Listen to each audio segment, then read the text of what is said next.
निरस्त कर दिया, अमान्य किया और उन्होंने संशोधन से प्रधानमंत्री पद की न्यायिक जांच पर भी प्रतिबंध लगा दिया। आपको जो करना है वो करो, कोई न्यायिक जांच नहीं है। ये अभी जो अधिकारों की गुहार लेकर घूमते हैं मेरे कम्युनिस्ट भाई, मैं उनको पूछना चाहता हूं, किसके साथ बैठे हो?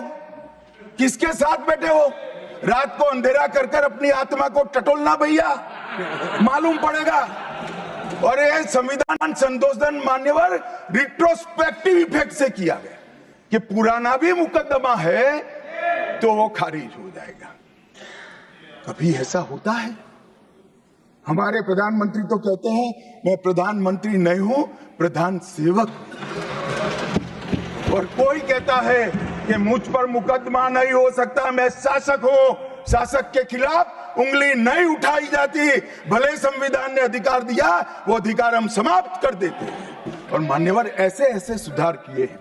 मान्यवर उस वक्त भी श्रीमती इंदिरा गांधी थी और 42वां संविधान संशोधन आया।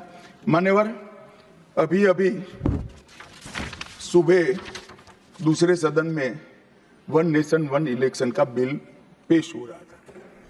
सारी कांग्रेस पार्टी और इनके साथी दल लोकसभा को, विधानसभा और लोकसभा का कार्यकाल बदलने का अधिकार नहीं।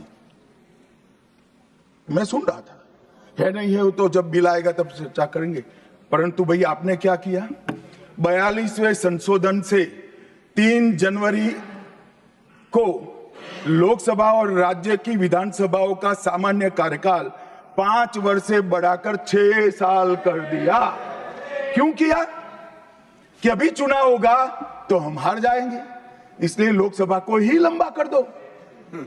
इतनी निर्लज्जता के साथ विश्व में कोई संविधान संशोधन नहीं हुआ होगा। मान्यवर दूसरा, कुछ कानून पारित करने थे, सदस्य उस वक्त ज्यादा विरोध तो कर नहीं सकते थे, मगर विरोध करने का नया तरीका कुछ कांग्रेस में, जिसमें हिम्मत थोड़ी बची कुची थी, इन्होंने कहा एब्सेंट रहने लगे तो क्वारम नहीं होता था। तो फरवरी 1 को संविधान संशोधन किया कि संसद और राज्यसभा में क्वारम की आवश्यकता नहीं है। 5 लोग भी है तो चला लो भाई। इसके बाद राष्ट्रपति शासन की अवधि,